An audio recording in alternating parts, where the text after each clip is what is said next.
Good afternoon, ladies and gentlemen. We will now begin the SSIS KLID co-hosted online seminar.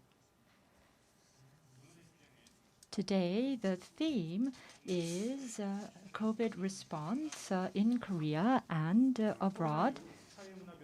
Since COVID-19, there is a lot of interest and concern regarding the economic and social changes, so we believe this is a timely and important topic. Before we begin the lectures, we would like to first invite President of KLID, Ji Dae-bum, for his welcome remarks. Good afternoon, ladies and gentlemen. I am Ji Dae-bum, President of the Korea Local Information Research and Development Center. Let me begin by thanking all of you for taking part in this online seminar co-hosted by KLID and the SSIS. In these difficult times presented by COVID-19, we have organized this seminar to do our part in the nationwide effort to overcome the pandemic, thus fulfilling our responsibility as both public organizations and organizations responsible for digital services. KLID is an organization that is responsible exclusively for local informatization and leads digital innovation as well as decentralization and local digital innovation. Furthermore, by operating dozens of digital government systems, we provide diverse administrative services directly and indirectly to the people of Korea. Last year, amid the spread of COVID-19, KLID played a pivotal role in the swift and accurate provision of COVID stimulus checks to people suffering from economic loss and hardship, thereby helping to promote consumption and the economy. We are also operating the self-quarantine system, thus consistently contributing to the national COVID response efforts. Globally, COVID still remains a serious problem, with advanced countries like the US and European countries, including the UK, still struggling to come out the other side of the pandemic. However, there are growing expectations of achieving herd immunity with vaccine development and expanding coverage.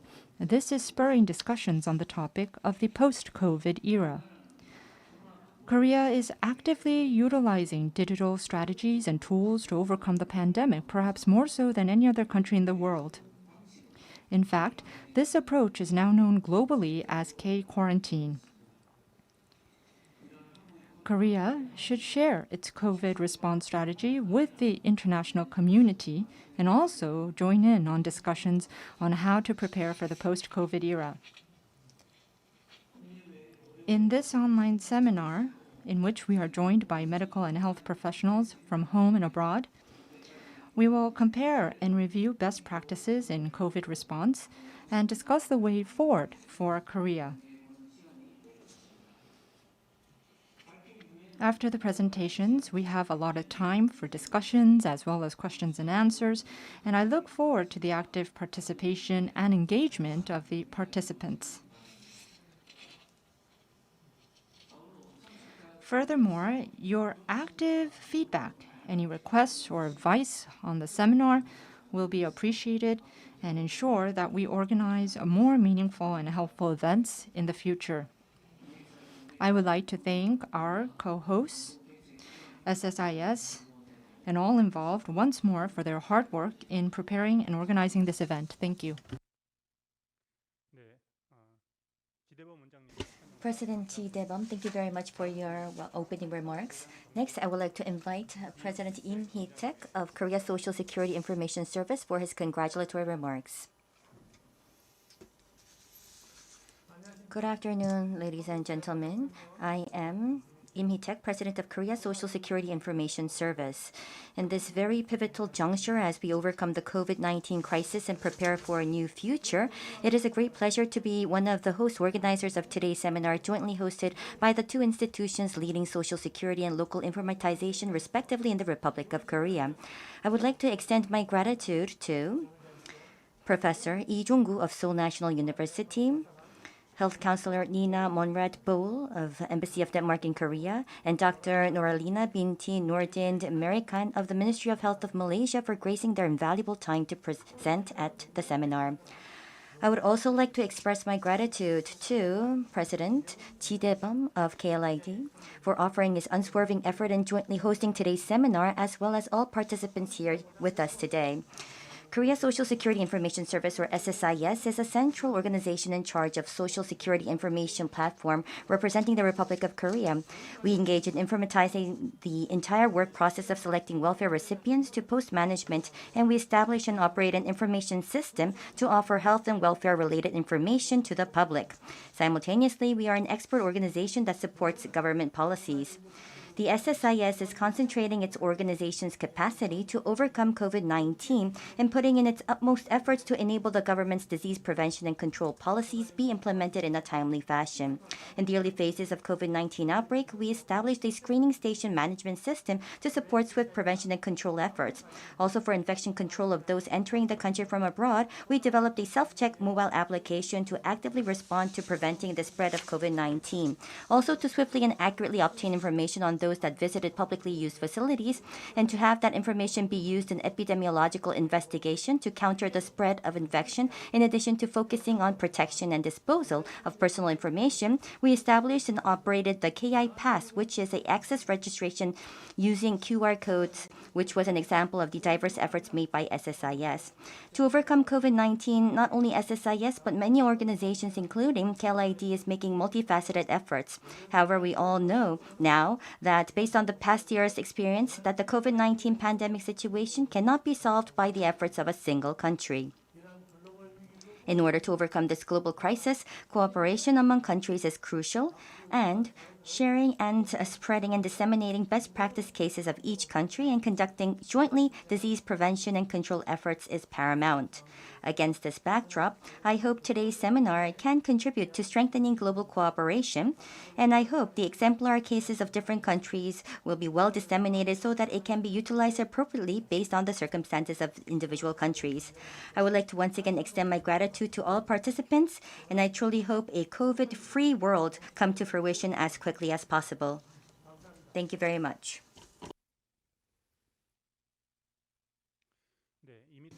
Thank you very much, President Im Hee-taek of SSIS, for those congratulatory remarks. And now we will begin the presentation session of this seminar. This seminar is comprised of two sessions. The first session is the presentation session, in which we will hear three presentations from experts from home and abroad. In the second session, we will have discussions and the Q&A. In this first session, the first speaker is Dr. Lee Jong-gu, who is an MD of Seoul National University College of Medicine. He is the former head of the Korea Center for Disease Control and Prevention, and he is the chair of the Policy Planning Committee's Disease Disaster Response Task Force. Now, without further ado, we would like to invite Dr. Lee to the podium for his presentation. Thank you very much for that introduction. I will be delivering a presentation on Korea's COVID response, and I will be also touching upon the limitations that we have faced in the process.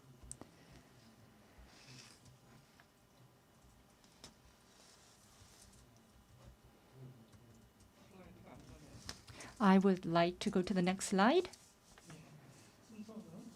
Here you can see the overview of the contents. This is a global pandemic, that is sure, but I would like to take a look at whether this is the worst pandemic, and I would like to touch upon what lessons we should learn from COVID. And we need to think about whether this is indeed the worst pandemic of the century, and I would have to say that is not the case. If you look at 1918, there was the influenza pandemic, and then afterwards, there was the Russian influenza, the Hong Kong influenza, and then in 2009, there was the new influenza pandemic. And many tens of thousands and millions of people died as a result. So pandemics do happen, and these pandemics do change the world. Scientific breakthroughs are achieved, and sometimes empires collapse due to these global pandemics. What I would like to talk about now about COVID is that in Korea, we seem to be faced with a fourth wave. And globally, perhaps the third wave. You can see that we are seeing a rise in the number of new confirmed cases in Europe and also in the Americas. And we are seeing an increase in Southeast Asia, or actually Southwest Asia. And currently, so far, we have seen 135 million confirmed cases and 2.9 million deaths. Taking a look at Korea now, currently, there is an average of 600 new daily cases. And there are concerns and interest in Korea whether this will lead to a fourth wave. And the number of accumulated cases is around 110,000. And if you look at the number of deaths, it would be around 1,700 since the start of the outbreak. So the death rate is around 3.4 out of 10,000, so it is quite low. And if you look at the death rate, you can see that most of the deaths occur among the elderly, especially those over the age of 65. This is not the worst pandemic. Richard Horton, who is the editor of Lancet, wrote this in May last year. He said that this current pandemic will neither be the last nor the worst global health crisis of the present century. This means that there will be another global pandemic. This is not the first or last. If you look at the first picture on the right-hand side of the slide, you can see that this shows the first ever quarantine station that was established in Venice, Italy in 1348. And on the bottom side, you can see a establishment in Ragusa that was established in 1377. This is in Croatia right now, and it was also a quarantine center. So if you do not have treatment, if you do not have a vaccine for a disease, then you can only manage and control it through quarantine measures. And what I want to say is that if a global pandemic should occur again, then the best or largest tool that we have to control the disease will be quarantine measures. And of course, we have seen the development of COVID vaccines, but there is no known treatment for COVID as of now. So if global pandemics will continue to occur, can we just sit there and do nothing? What can we do? The WHO actually revamped its international health regulation in 2005. The IHR was first established in 1969. The reason for the revision was a number of different factors. At the time, there were many outbreaks like SARS and avian influenza, and the WHO recognized that border control measures were ineffective, and they saw a need to contain the disease at the source. And pest, cholera, and yellow fever were the diseases that were handled in the 1969 version. And the WHO recognized that they needed to expand that to include all acute public health events. And they also realized the need for real-time response with contact points in each member country. So since 2005, the IHR came into force. So they introduced the FAIC system, the Public Health Emergency of International Concern system. And they had a number of criteria to determine whether something was a fake. For instance, is the public health impact of the event serious? Is there a significant risk for international spread? So if something fulfills all this criteria, it constitutes a public health emergency of international concern. So COVID virus is the sixth fake since the 2005 IHR came into force in 2005. When a disease is declared fake, then the WHO takes a number of different responses. First of all, it coordinates global surveillance and assessments of the health risk. And they also develop and provide recommendations. And there are two types of recommendations, temporary and standing. And the WHO also starts mobilizing resources. And this is how they fight and try to contain the disease. And if you look at the recommended health measures, you can divide into two types. So one that deals with people and the other that deals with baggage, goods, cargo, and containers. You can see that when it comes to personal health measures, this pertains to medical exams, vaccinations, contact tracing, isolation, etc. Whereas when it comes to recommendations related to baggage and goods, they carry out stronger inspections and safe handling, and sometimes they seize and destroy items and goods. So, of course, in an ideal scenario, the member countries will follow all the measures, but that is not the case in reality. The WHO, for instance, is not for the lockdown or closing of borders, but member states, especially in the initial stages of COVID, opted to close their borders. And this led to a lot of chaos and confusion in the initial stages. And many countries felt like they had to protect their citizens, so they closed their borders and tried to wait it out. And what happened is, as a result, is that in many countries, key public health initiatives, for instance, rehabilitation, mental health services, and other key medical services were interrupted. And for instance, in some countries, medical professionals were displaced or traffic was cut off or shut down, and some other medical services were not provided to citizens. And this is when countries came to realize that these lockdown or border control measures were not that effective. And of course, some of this happened in Korea as well. And we saw some changes in Korea. We saw pneumonia and these diseases decrease, and we also saw a decrease in food and waterborne diseases as well. And other respiratory diseases actually declined as well. However, mood disorders, neurosis, and stress-related disorders actually increased in Korea. And as for diseases not associated with COVID-19, we saw that some chronic illnesses may rise in the future in Korea because early detection of some of these diseases have been put off. So we saw that people with existing conditions were treated, but those with newly developed such diseases were not receiving or having the ability to detect their conditions early on. So the second wave occurred in November last year, and it worsened until January and February this year, and then it subsided. So why did this happen? Why did the second wave happen?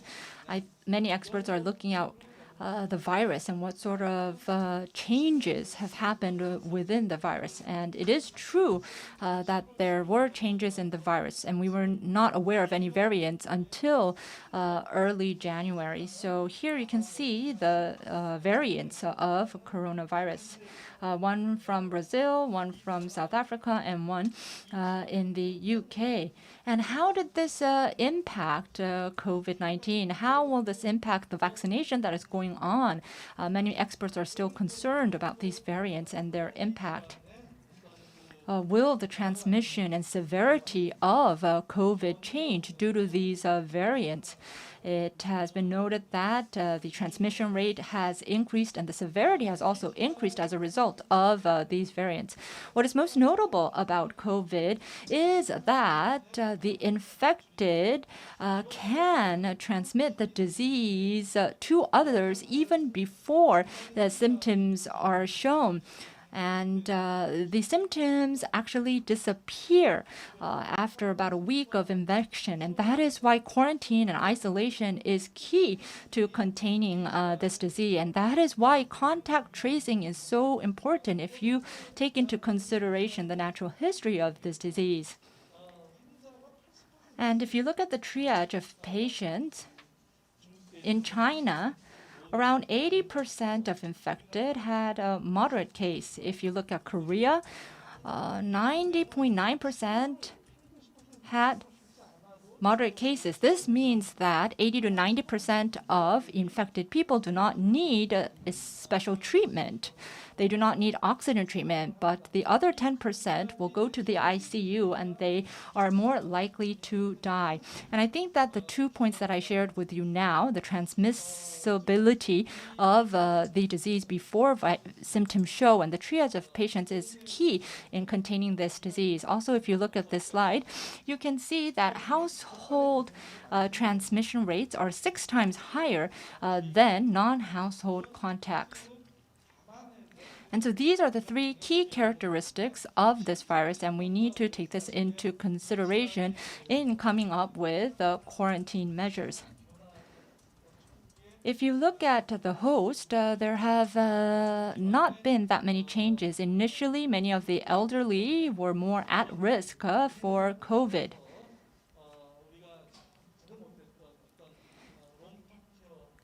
If you look at the long-term care facilities, in the initial stages, there was a high death rate and a high transmission rate. But as the level of quarantine in those facilities increased, the death rates and the transmission rates dropped. So there has not been that many changes in terms of the host. So what is most important is that given that there is no treatment, we need to be able to contain the transmission of this virus.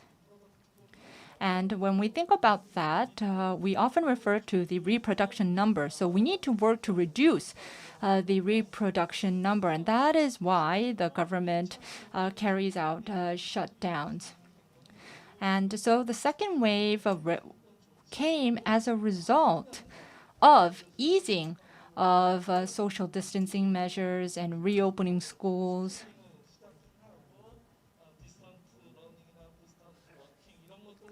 And easing distant working and learning. So in other words, introducing non-pharmaceutical interventions and lifting and strengthening NPIs has a great impact on the reproduction number. And the second wave came as a result of the easing of NPIs. So if you look at the preparedness of each country, with the exception of a few countries, many countries were not prepared for the easing of NPIs. In many countries, there is a surge in infected people. And so in those cases, countries do not have a lot of resources to focus on other areas. For instance, contact tracing and isolation is very, very important. But in many countries, they do not have the resources or the time and energy to focus on these measures. They are already quite overwhelmed with having to treat patients. So the preparedness of each country is not that different from the start of the outbreak. And many countries are now relying heavily on the vaccine. If the countries do not or cannot build a strong infrastructure, they have no option but to rely on the vaccines. There are many lessons learned from countries around the world.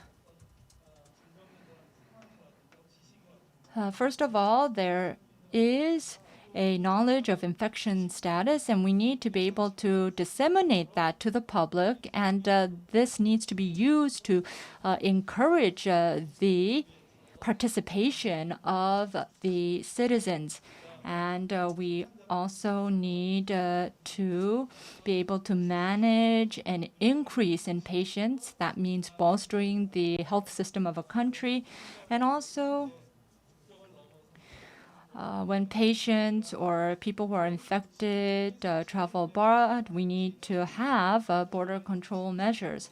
And so what you see here are some of the key measures that were taken by countries around the world. And there are countries who did implement these measures quite well, especially countries in the Asia-Pacific region. But however, there are some countries who were late in adopting these measures, and that led to a surge in COVID cases in those countries. So now I would like to move on to how Korea responded to COVID. And I think that Korea was quite lucky in a sense. And the reason why I think Korea was lucky was it had previous experience with SARS in 2003 and PI in 2009 and MERS in 2015 and 2018. So we were actually prepared. 95% of the medical facilities in Korea are privately owned. And most of these places have screening facilities like PCR. And we had enough medical facilities for quarantine and isolation, and we had enough medical professionals to deal with a situation like this thanks to our previous experience. And I think that especially in the public sector, we had a lot of personnel to carry out contact tracing, and we had an abundant stockpile of PPE. And we also have, for instance, we utilize DUR to trace patients who have been abroad, and we had these technological advantages. And also in public hospitals, we had enough beds and wards, FETPs and EOCs, and we had fever clinics at public health centers. So we had the infrastructure in place, and we were prepared for COVID. And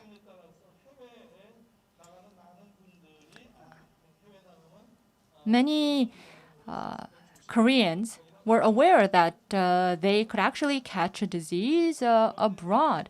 So there was a general public awareness among the citizens, and information was shared quite swiftly utilizing SNS. So there was a preparedness for imported disease in the Korean society. Particularly, the reason why Korea was very well responded in terms of COVID-19 has to do with a very strong vertical program that included inoculation as well as immunization. So they had a public health system in place. And second, because we have universal health care by the National Health Insurance System, patients were supported via the government. And the public and private worked together. In other words, there was an amicable public-private mix in place through various programs. And as I've mentioned, rather than utilizing co-payment, it was that the government supported for the treatment for patients. Social insurance, and also the infrastructure of ITC were also some of the advantages that we had in treating this illness. So as I've already mentioned, SARS is a level 4 infectious disease, and in order to manage such diseases, we had 11 nationally designated hospitals, but we expanded that to 19, and we had 2,000 that were able to be accommodated through isolation units. And this is a picture that I took when I was at the KCDC. You can see there are 10 beds, isolation unit that was established at this particular hospital. And the reason why we were good at our response was the following. Jeffrey Sachs, when he was putting together his SDG report, he talked about how early response is critical. So contact tracing and target testing and quarantine, isolation, and early treatment were some of the items that were cited as key in the early response to contain the disease. So that was in his report. And as you can see here, we have those via immigration.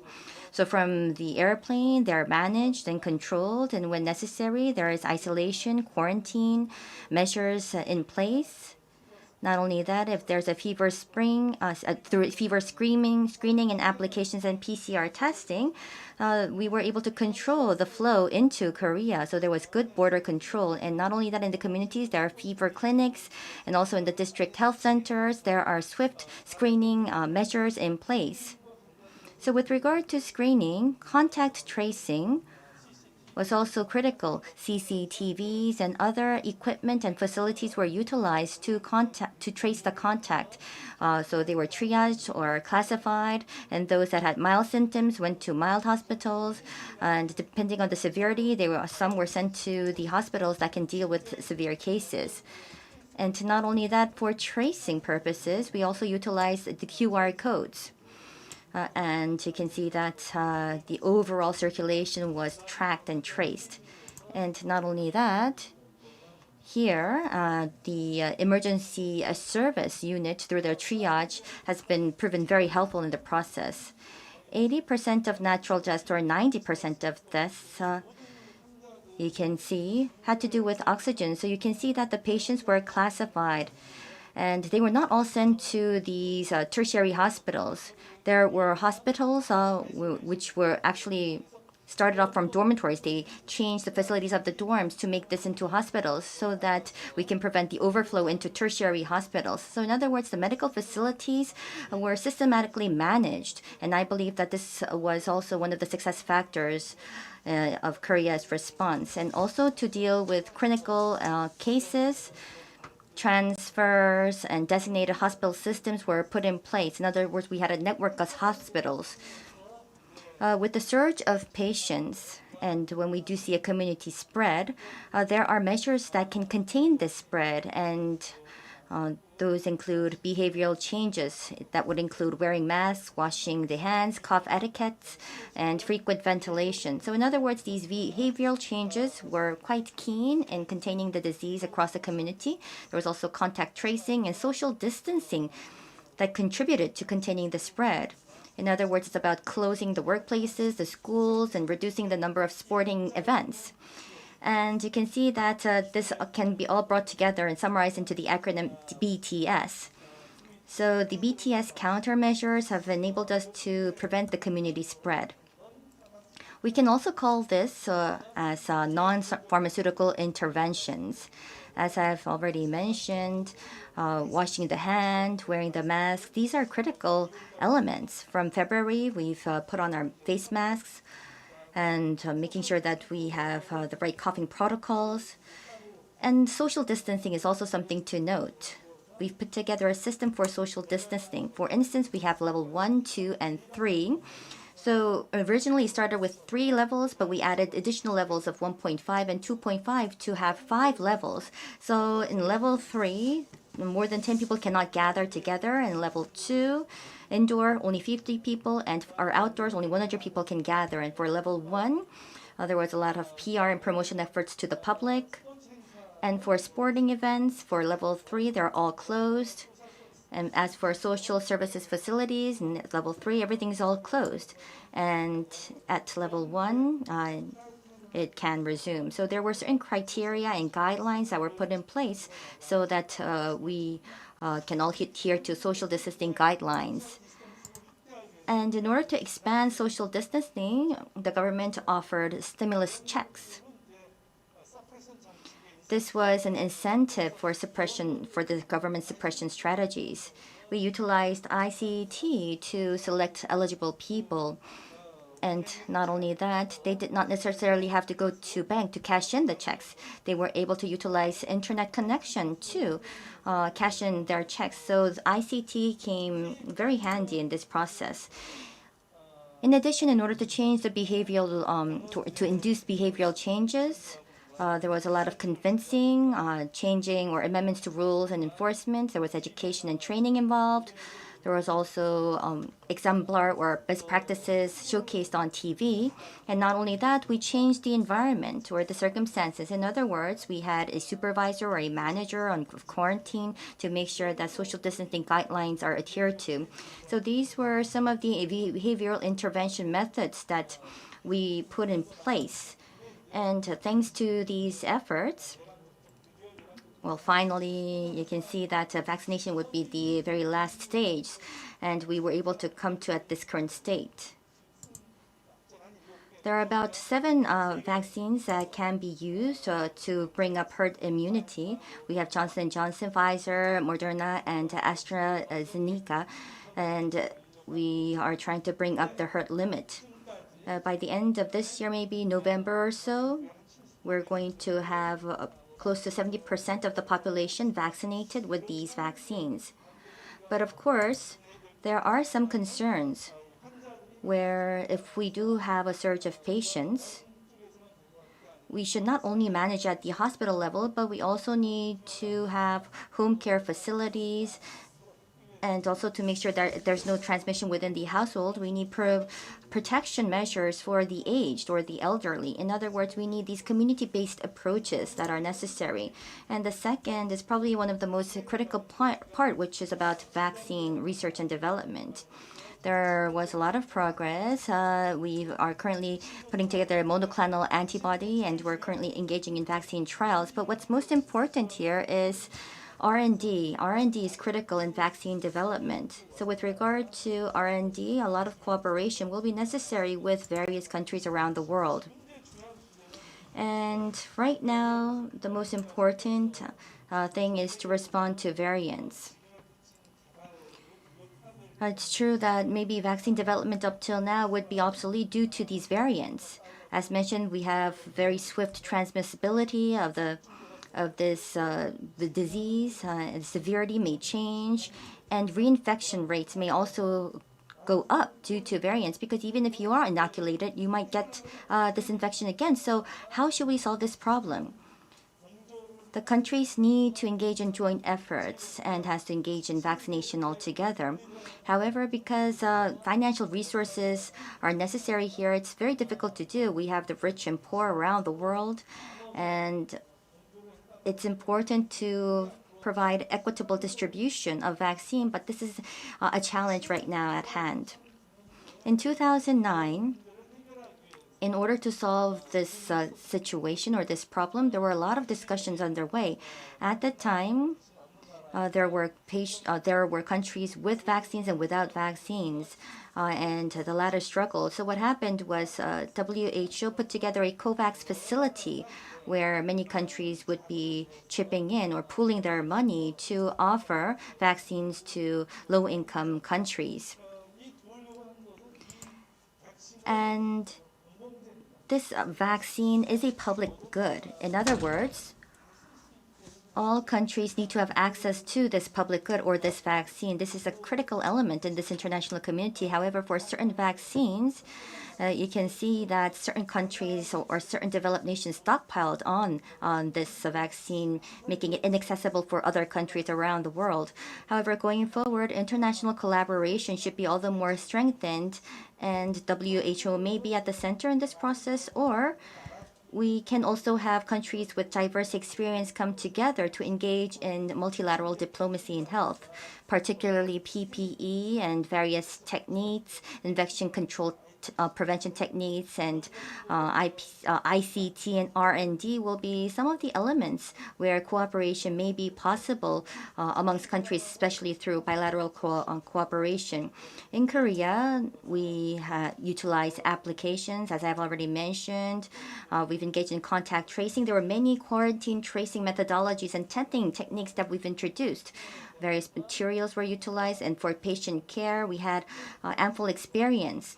Training of workforce was also another example. Surveillance, research, and epidemiological data gathering are some of the areas where we believe Korea can cooperate with other countries. PPE and other medical materials, masks, drugs, vaccines are also other areas where collaboration may be possible. And only with such collaboration can we contain this disease, because once again, it's about these materials being a public good. It's to make sure that equitable distribution of these materials are offered to all countries around the world. And only then can we manage this pandemic. So what's most important at the end of the day is that we're all on the same boat. It's not about a country being at the forefront and that's it. Just to have high vaccination levels in the US will not solve the problem, because we have many entrants into the country. So international collaboration is key. So let me summarize. COVID-19 is about behavioral change, it's about social distancing, and it's also about testing and contact tracing. And basically, it's about BTS, the countermeasures that I've already mentioned. Primary clinics and triage at the hospitals is key. And in order to deal with this pandemic, leadership is also paramount, and transparent public communication should be offered to the citizens if we want to obtain trust, and only then can we solve or overcome this pandemic. We have the aged or the vulnerable group, and we need to protect them. I've mentioned that stimulus check is also necessary for this particular vulnerable group.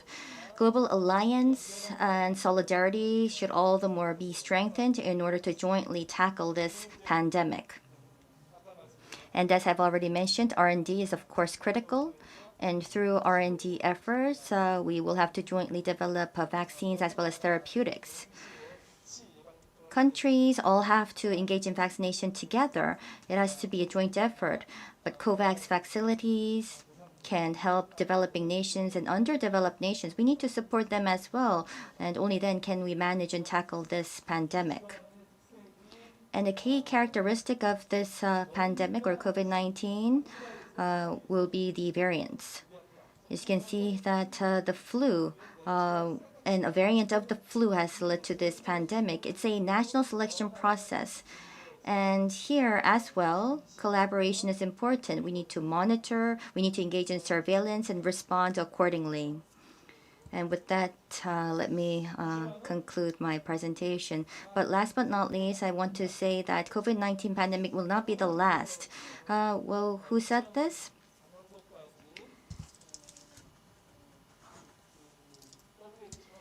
The Director General of WHO, Dr. Lee, that was on the post till 2004.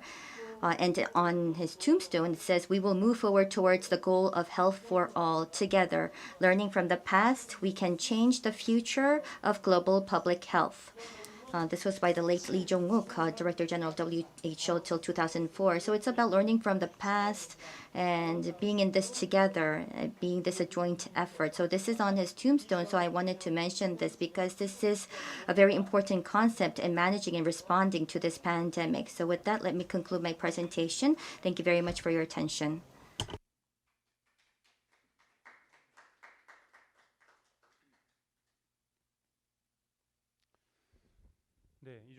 Thank you very much, Dr. Lee, for your presentation. He talked about how past experiences are key in solving problems or issues of today. So I believe that our experience that we are building today will become key in solving potential problems in the future. And I hope that this seminar today will contribute in accumulating necessary experience. Next, we would like to invite Dr. Nina Monrad-Boel. She is currently the health counselor at the Embassy of Denmark in Korea. She was also an executive at Amnesty International. Without further ado, I would like to invite her to the podium for her presentation.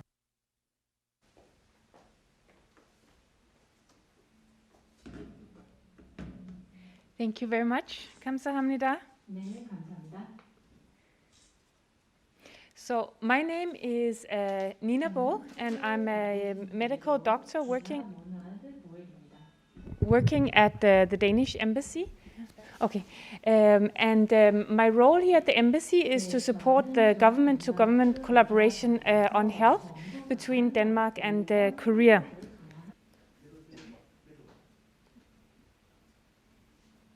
Thank you. Okay, so this is just to give you an idea of Denmark. For those of you who are not familiar with the country, it's a rather small country in Northern Europe. It's approximately half the size of Korea, and in terms of population, we're about 1/10. Denmark and Korea face some of the same challenges in terms of demographic changes.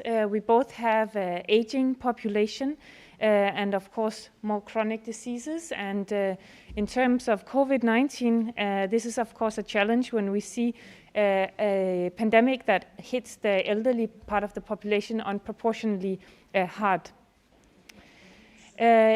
In our country, in terms of the healthcare system, we have 3 levels. We have the overall policy setting from our national level. Then we have 5 regions that administer our general practitioners as well as our hospitals. By far the largest part of our hospitals are public hospitals. And then we have 98 municipalities, and at the local level we have interventions in terms of prevention, rehabilitation, and care for our senior citizens. In terms of our state's response to the COVID-19 pandemic, the Danish approach has been to approach and control COVID-19 in a systematic way, to act timely and decisive. The aim is to ensure that the spread of COVID-19 is limited within the available healthcare capacity in our country. And we've taken action both at national and local levels, depending on the specific situation of the outbreak. The first lockdown was in February 2020, where people were advised to stay home and not see family nor friends. And at that point, in terms of our senior citizens, we had a complete lockdown of our elder homes. Since then, we've been seeing the numbers going up and down, and currently Denmark is in the middle of a cautious reopening of society from the comprehensive lockdown that was initiated in December 2020. The reopening of our society is highly dependent on the COVID-19 passport, a certificate that states whether citizens is either vaccinated, has recently recovered from COVID-19, or can present a negative COVID-19 test. So the Danish effort to reopen society goes hand in hand with increased testing, and currently our capacity is approximately 400,000 COVID-19 tests per day, and that is 200,000 antigen tests and 200,000 PCR tests. And PCR testing, of course, remains our most reliable tool and also allows our genome sequencing. So Denmark is right now screening 90% of all positive PCR tests. And at the same time, the rapid antigen tests and the self-testing are becoming increasingly important as part of the Danish test strategy. Before I talk a little bit more about the regions and the pressure on them, I would mention as of April 13, the following has been applicable for both our regions and municipality with a low incidence of COVID-19. So first of all, right now our students in primary schools, secondary schools, and some adult education programs have returned fully or partially. Stores, smaller malls, and arcades with a size of no more than 15,000 square meters are open. Outdoor cultural facilities and liberal service professions, such as hairdressers and others, were allowed to reopen on April 6, when visiting customers have this, what I mentioned, the COVID-19 passport. Furthermore, reopening is planned in the coming month through the plans, of course, conditioned on the continued control and spread of the disease. So the following restrictions are still in place. We have a recommendation of maximum of people who can gather in private homes and meet in the social bubbles, we call them, of 5 people, and of course the recommended distance of 2 meters. Outdoors, this is for indoors. Outdoors, we have a maximum of 10 people.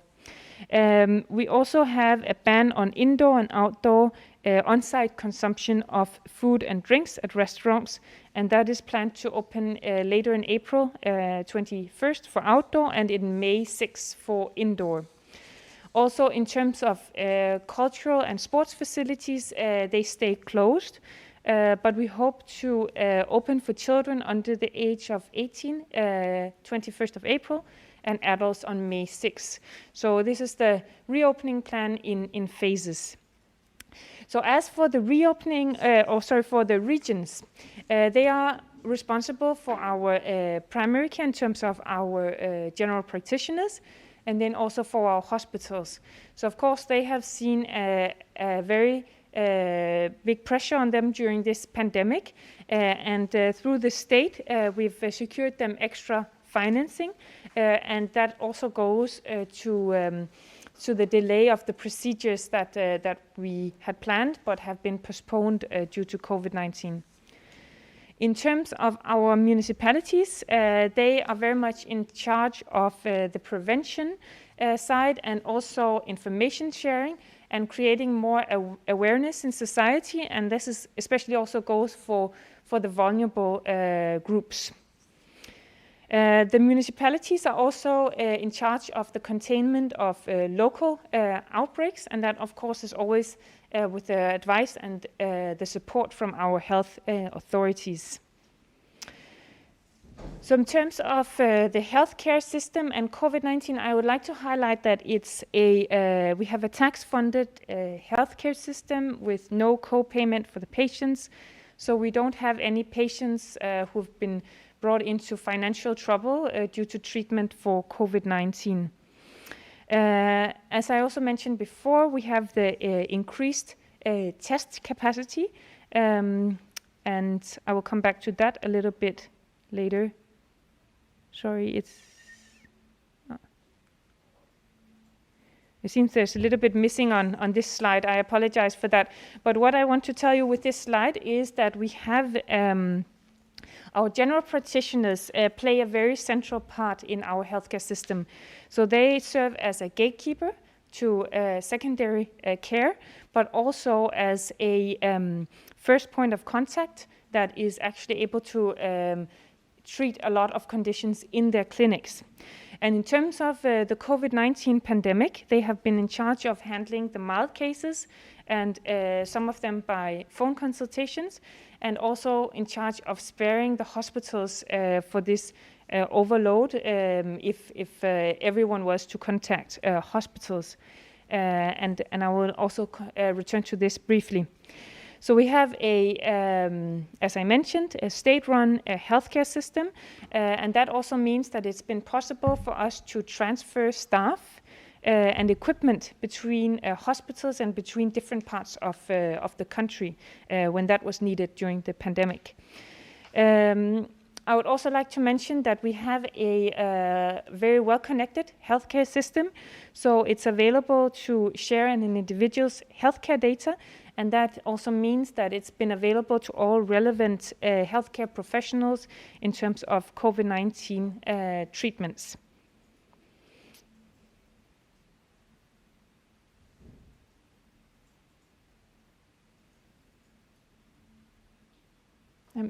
Sorry, this.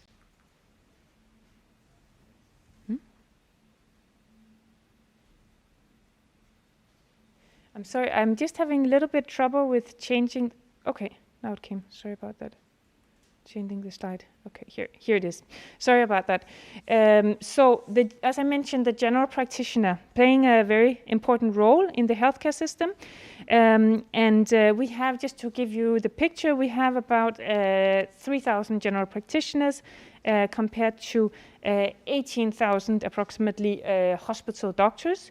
On an average, a general practitioner has 1,600 patients connected to their clinic, and that's patients that they follow closely and have like the whole history of, and every time they see specialists, the GP will be the focal point to follow up. GPs have a total of 30 million contacts per year, and of those 30% are as phone contacts and 70% are as face-to-face contacts. But having the COVID-19 pandemic, we advised patients to seek advice from the general practitioners primarily by phone, so telecommunications, and we've really seen this telemedicine taking off during COVID-19.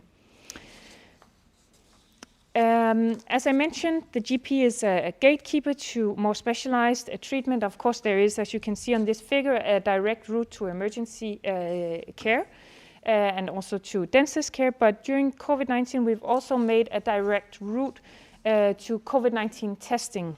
So the patients can, or anyone in the society can go directly to take a test. They can just book a test and get that for free. And as per April 9, we have had more than 23.7 million tests being completed during the pandemic. So we've really scaled this up, and this is of course compared to a country with just about a little bit above 5 million people. So many people have been tested several times. And there has been a total of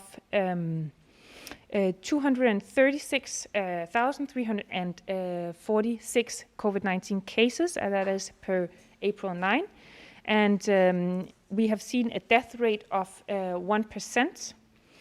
As of, I have a little bit more updated number from April 12, we had seen 15.1% of the Danish population that has initiated the vaccination program, while 7.7% are fully vaccinated.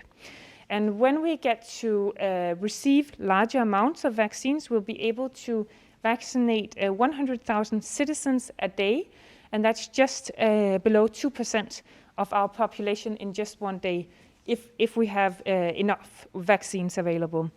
And we have just recently adjusted our vaccination program slightly from what I had in this slide, since we halted the use of AstraZeneca vaccine.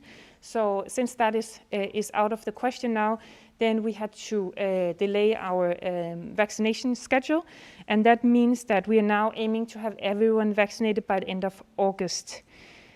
And this is just to show you the hospitalizations according to date, to show you a little bit of the waves that we've seen in Denmark. And you can see it was quite heavy around Christmas. This is also to show you the distribution in Denmark according to age. And as you can see, we have luckily been able to protect the senior citizens quite well. So primarily it's amongst the younger part of the population that we see the cases. I will now turn to some of the digital initiatives that I understand is what's also interesting for this conference. So one initiative is the COVID meter, we call it. So the Danish health authorities, they have introduced a digital initiative to measure the spread of COVID-19. And the COVID meter is an online platform where the health authorities encourage the Danish citizens to register voluntarily and anonymously with their age, gender, and postal code. And when you've registered on this platform, you would be asked once a week to answer questions about whether you've been feeling sick, if you've been tested for COVID-19, if you've been in contact with any friends or family members tested positive for COVID-19, or if you have received the vaccination for COVID-19. So the purpose of this is to give the health authorities some information about the development of COVID-19. And this primarily goes for these mild cases that rarely seek a doctor and maybe don't even get tested.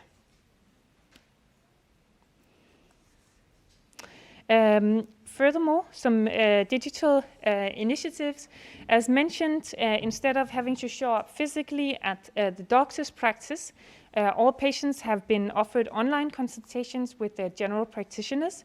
And we have this, as I also mentioned, the general digital infrastructure, which we call sundhed.dk, that means health.dk. And that is a platform where we can access the patient's information across the country. The patient always has access to all their healthcare data, and when admitted to hospital, they will have access as well. And the GP, of course, also has the access. On the mental side of it, mental health, which was also mentioned previously, as COVID-19 has been a challenge for the mental health of many individuals, several initiatives have been introduced in Denmark to improve this. And one of these is the Red Cross that have been offering digital visits. That's for people who've been reporting to be lonely, and other organizations have also been offering a phone service called the Phone Friends. And that is specifically also targeted our senior population, because as I mentioned, we had the complete lockdown of our elder care homes, and this has of course been very harsh on their side. Another digital initiatives includes the contact tracing apps, which leads me to a number of digital initiatives coordinated with the European Union. So contact tracing, and that's also, of course, what Professor Lee was talking about before. National contact tracing and warning apps are being used both in European level and also implemented nationally, and that's of course also to know if the users have been in the proximity of a person who's tested positive for COVID-19. So through Bluetooth, this app, which in Denmark is called Smittestop, it's what's on this slide, it will be able to register any contact persons who also have the app installed on their phone within 1 to 2 meters of distance. And in the case of an alert, the app may provide relevant information from health authorities, such as advice to get tested or to self-isolate, and who to contact. This app can be installed voluntarily if you're 15 years or above, and they are working across the borders of the European Union, so it makes it safer to travel within the European countries. The data is collected anonymously, and it is not possible to transfer the identity of the users of these apps. And the aim is, of course, to visualize patterns of contact and thereby supporting government decisions about the gradually opening of societies after the pandemic. So I will now just see if I can play a video for you. Is it possible? I press one more time? No?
So that was just to show you the video of the contact tracing app. As for artificial intelligence, the analytical power of artificial intelligence and high-performance computing are major assets when it comes to detecting patterns and the spread of COVID-19. With their help, public health sectors can monitor the spread of COVID-19 and quickly devise effective response strategies. In the healthcare industry, artificial intelligence also plays a part in powering the robots and other tools when coming into contact with patients, as human interaction should of course be kept to a minimum. Furthermore, another example also from the European level, European supercomputers. We have 3 powerful European supercomputer centers that are engaged in studying and developing vaccines, treatments, and diagnosis for COVID-19. And these supercomputers, they examine which combinations of active molecules react to the virus by comparing digital models of COVID-19 proteins and then matching them against a database of thousands of existing drugs. So in this way, the supercomputers complement the classical trial and error of the clinical approach. A pharmaceutical company and several large biological and biochemical institutes participate by providing access to their databases of drugs. And data from space, another example, the EU space program offers free and open data that helps to monitor and potentially mitigate the impact of the COVID-19 outbreak. So this is done through its Earth observation component, Copernicus, and its satellite navigation system, Galileo, which is using more than 30 satellites. And since the beginning of the COVID-19 crisis, the EU satellites have been monitoring traffic congestion at border crossing between the EU member states and mapping medical facilities, hospitals, and other critical infrastructure. So this provides public authorities at EU and national levels with models to better understand and tackle the emergency. And in terms of this data from space, on 5th of June, the European Commission launched the Rapid Action Coronavirus Earth Observation in collaboration with the European Space Agency. The Rapid Action tool relies on satellite data to measure the impact of COVID-19 lockdown and monitor post-lockdown recovery at local, regional, and global levels. The data is then analyzed using new digital tools such as artificial intelligence. And I will also just show you a video of that.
In terms of networks and connectivity, EU member states have introduced social distancing measures to fight COVID-19.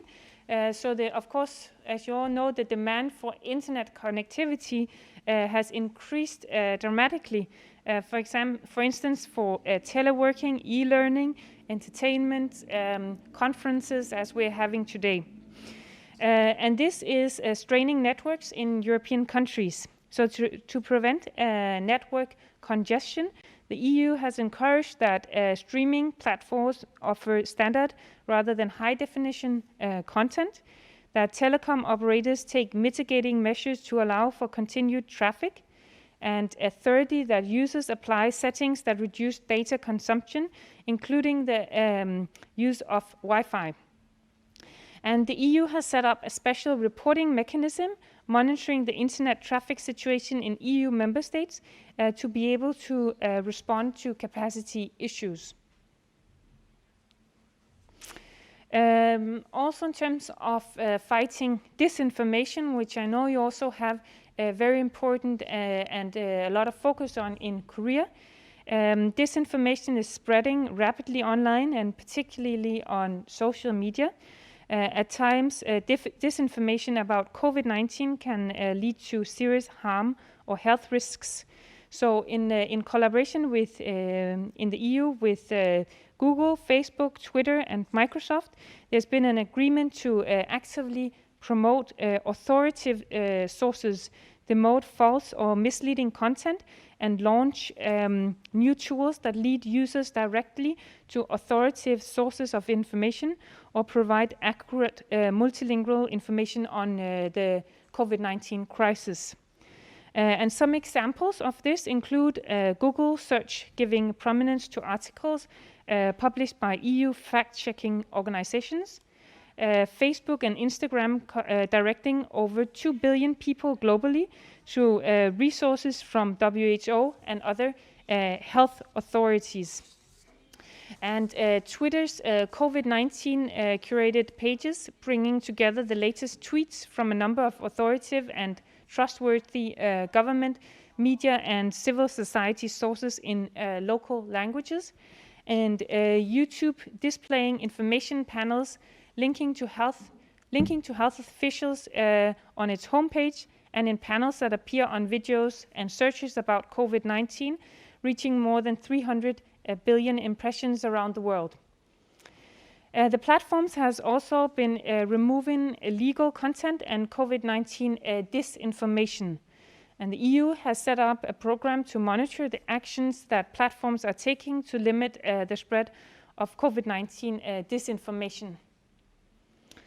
And of course, this also applies to our children, a focus on staying safe online. But due to the heightened online activity of our children and schools being closed and lectures being online, that has increased the risk of the vulnerability of our children when they are online. So the EU has developed this online safety advice for parents and carers in the collaboration with international partners, and the aim is to keep children safe online during the COVID-19 pandemic.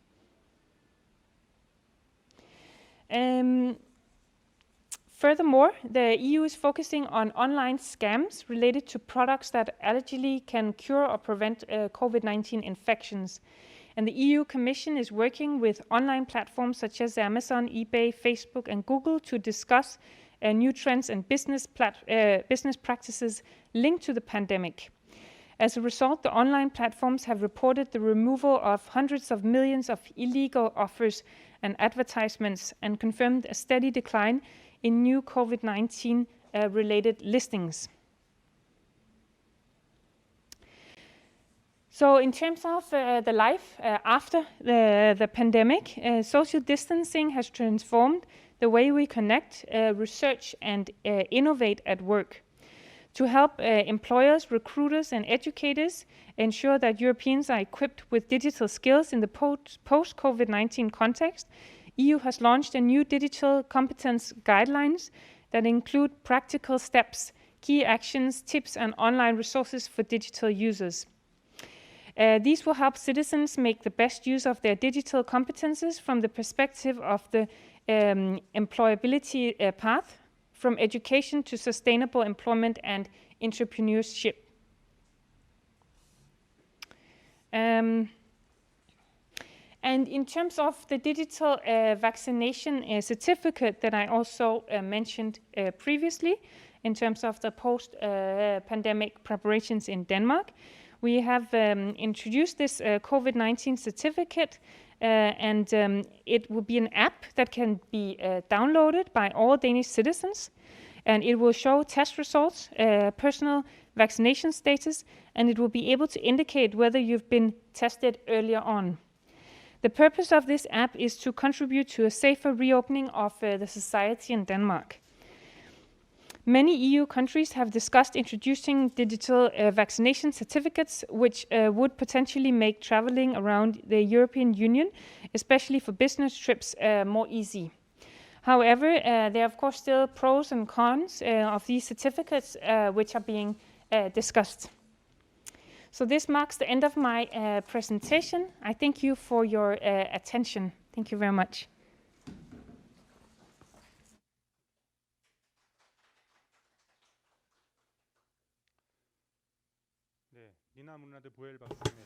Yes, Dr. Nina Monrad-Boyle, thank you very much for your presentation. You've mentioned about a network-based collaboration and cooperation, and technical assistance and also cooperation for that end was emphasized.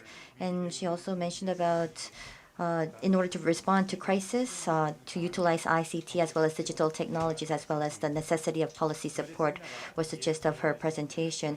And I truly hope that the seminar contributes to that endeavor. Thank you very much once again, Dr. Boyle, for your presentation. We will now move on to the last presentation of this session. The next speaker is Norliza Binti Nordin American, Deputy Director of the Ministry of Health of Malaysia. She has provided us with the video for her presentation because she is in Malaysia right now. So let us now listen to her presentation.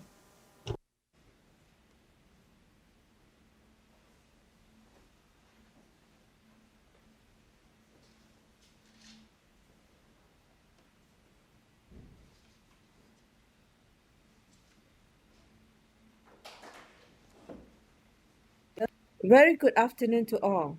Thank you to Korea Local International Research and Development Institute for inviting us to share our experience in managing COVID-19 in Malaysia.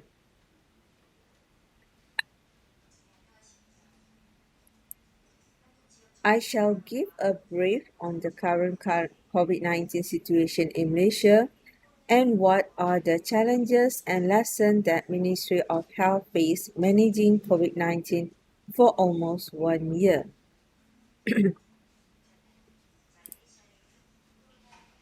As still 13th April 2021, the total COVID-19 positive cases was almost 364,000. On the 25th January 2020, the first case of COVID-19 was detected in Malaysia and traced back to 3 Chinese nationals who previously had close contact with the infected person in Singapore. Since then, Malaysia has experienced 3 waves of COVID-19 cases, and if lack of adherence to the standard operating procedures, we will be expecting the 4th wave soon.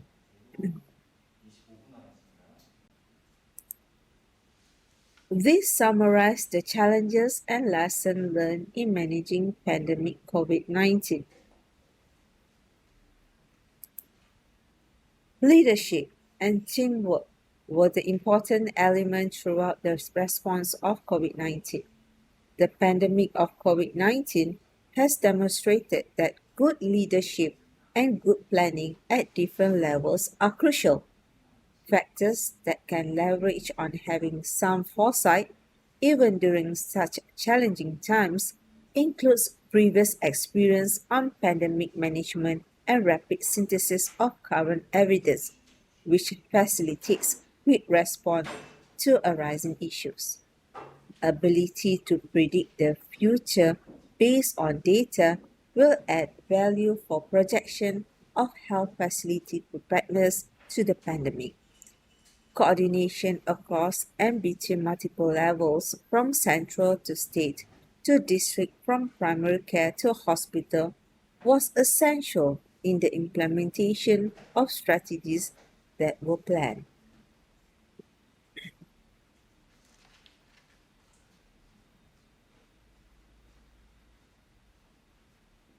This mechanism of command is from National Security Council, chaired by the Prime Minister himself.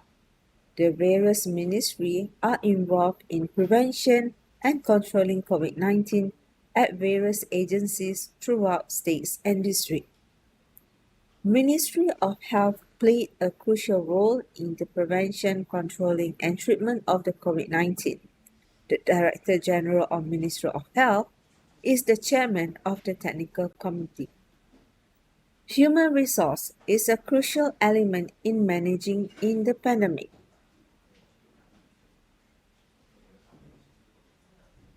Human resource mobilization within the Ministry of Health was an important strategy to increase human resource capacity during a pandemic, enabling personnel to be modified to tasks of priority. In addition, recruiting other available human resources, such as retired personnel, new graduates, academia, and other volunteers, was also an effective strategy. For the healthcare sector, personnel involved have the competency in carrying out the tasks required. Nevertheless, the process of screening volunteers was rather time-consuming, and the lack of centralized database for volunteers meant that recruitment has to be started from scratch. Nevertheless, experience from pandemic has highlighted the importance of ready-to-serve workforce in terms of volunteers, whereby by there are identified individuals who are keen to participate in the future activities. Challenges were also faced in terms of skill and competency of the healthcare workers. During the early phase of the pandemic, and with COVID-19 being a novel disease, healthcare workers may not have been fully aware or familiar with the clinical guidelines on the management of COVID-19. Restriction of movement also impeded training sessions, which are usually conducted face-to-face. Despite restrictions were eased, the number of participants were limited. Nevertheless, adopting innovative approaches, sessions were converted into online engagements through webinar sessions or development of education materials which could be shared across the social media. For example, with the continuous evolving evidence of COVID-19, the Infection Control Unit has to ensure these updates are relayed and made accessible to healthcare workers. Therefore, slide presentation pictorials, pamphlets, infographics, and video containing information on infectious preventive control are produced and distributed to all healthcare facilities. In addition, healthcare workers themselves were at constant risk of exposure to the virus. And this risk is compounded by the risk of psychological effects such as anxiety and depression due to stigma. In the very early phase, there were also some concern among healthcare workers regarding fear of contracting the infection from patients. A system of continuous guidance and close supervision as well as monitoring within the occupational health and safety team within the healthcare facility, which give feedback to the national level, were important to monitor the well-being of all healthcare workers and establish a mental health and psychosocial support platform were also paramount in ensuring the sustaining the motivation and drive for healthcare workers to perform their duties. After realization that costs during the pandemic is related to the preparedness of all healthcare workers to work in a crisis setting, COVID-19 challenged the healthcare system to such an extent that all personnel, from technical to support, from clinical to non-clinical, were involved in some way in the country response. Hence, the coining of terms such as frontliners and backliners. Tasks were conducted with many other agencies, both governmental and non-governmental. Highlights an all-out response in a huge team.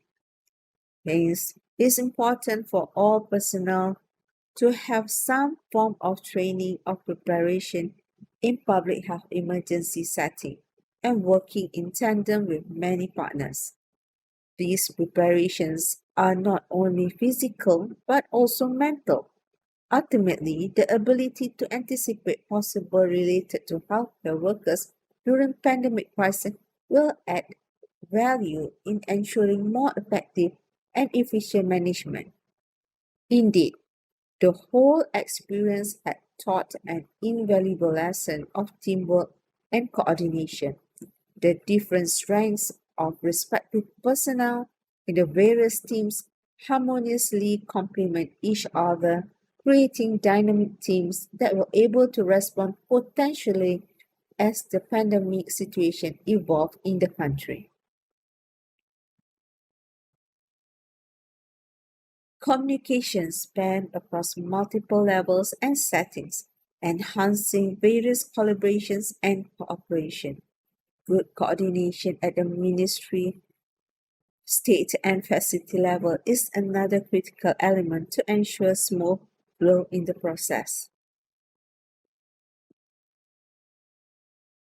Transparent communication across multiple levels is crucial to obtain trust and confidence, hence facilitating data collection, solving conflicts, disseminating of accurate information and policy, as well as peer learning.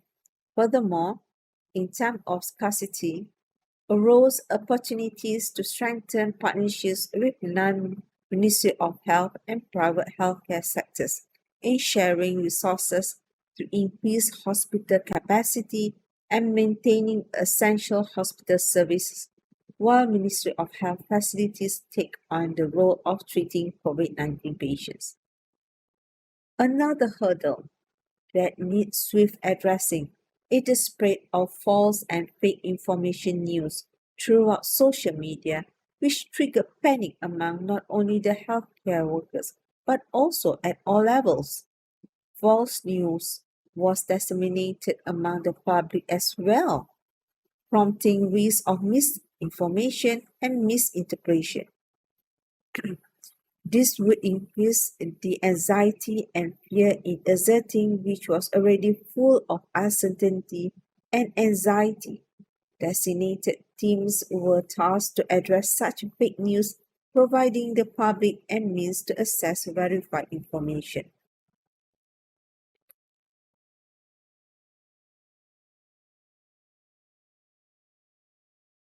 Given such extreme circumstances, comprehensive data sharing and management of the COVID-19 pandemic information are crucial. The pandemic has also shown that the ability to collect and analyze data effectively is very important to ensure and quality data are obtained. Obtaining complete, accurate, and prompt data daily is a massive challenge for personnel working within the data management terms, which were simultaneously collecting various information from health facilities, district health office, and state health office for further analysis at the national level. Challenges were many, such as frequent follow-up needed to ensure completeness of the data, and in many facilities, data management and the listing were done manually, including epidemiology curves for monitoring of disease at district health office. Due to the high effectivity, case investigators were done mainly through phone calls. In certain rural areas where there are poor phone and internet coverage, case investigations requires home visits and precautions has to be taken to the facilities involved in communication. The data management team in charge of all hospitals, for example, also face a challenge in gaining trust from hospitals and clinicians to disclose detailed clinical findings. Therefore, frequent engagement and discussion of visibility issues between data managers and infectious disease team, which able to build a good rapport between the team and infectious disease services and help to overcome the situation as better understanding with hospitals and clinicians developed nevertheless. The process of data verification before performing analysis was indeed challenging and indeed especially in dealing with thousands of patient clinical data in case of COVID-19 pandemic in Malaysia, despite not being in direct contact with the patient of COVID-19. Data management team's findings will be shared with the public during the regular press conference. However, experience in handling large amount of patient data in the system that still depends on manual entry or information was valuable. The whole process highlights the importance of accurate and reliable data integrity.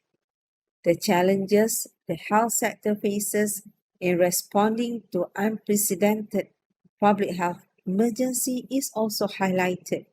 The importance of quality data collection and application into decision-making is valuable. The role of data managers and analysts in day-to-day operation of a health system is significantly at this time invested.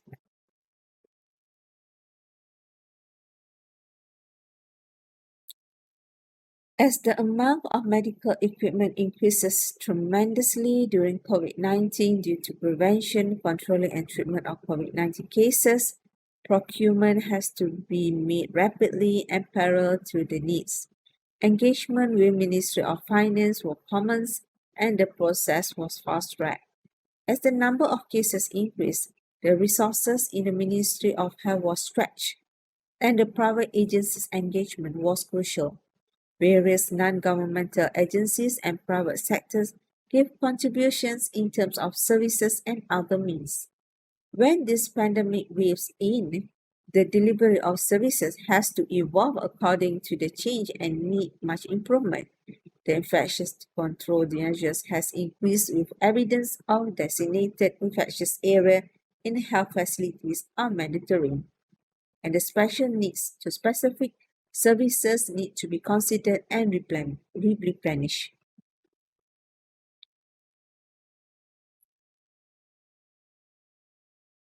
Changes in working environment and processes significant during the COVID-19 pandemic.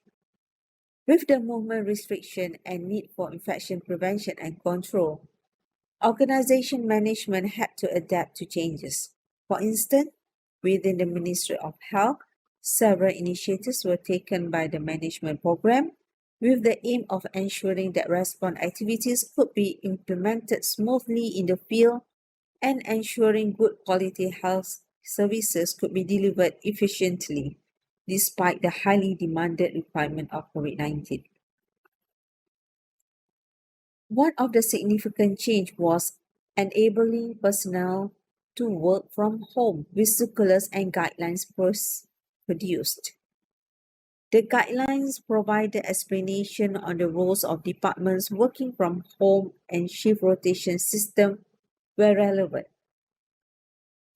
Moreover, modifications in the work process were implemented to ensure personnel comply to the social distancing policy upon returning to work in the office. Deferment of non-urgent meetings and conducting urgent meetings through online conference will also done in order to reduce risk of transmission of COVID-19 among the staff. And recruitment of healthcare workers to address needs of the COVID-19 activities were facilitated by coordinated and streamlined work process formal letters. Engagement of healthcare workers of various healthcare workers in different disciplines were conducted in a swift and timely manner and ensure officers who report duty as soon as possible to participate in response activities. This will reduce the burden faced by other healthcare workers. As I mentioned previously, several healthcare workers were recruited on contract basis such as nurses and paramedics. Circulars were also prepared to facilitate the allocation of COVID-19 special allowance. And in terms of training, such as training institutes, improvised meetings and learning materials were provided online. The teaching staff and trainees were also deployed to assist in the frontline gaining experience learning in managing pandemic.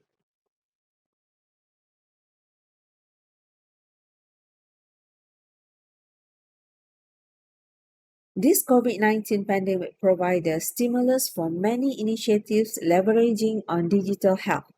However, several issues were noted, including infrastructure and the healthcare worker competencies similar to many other government agencies. Limited infrastructures to support online transaction was the main challenge that they had to be overcome. Infrastructure limitations such as lack of video conference hardware, software, and inadequate bandwidth were among the glaring issues recognized in the rural area video conferencing session, which will conduct during COVID-19 period, were frequently hampered by unstable internet connection, and some equipments were almost obsolete and clear message may lead to miss.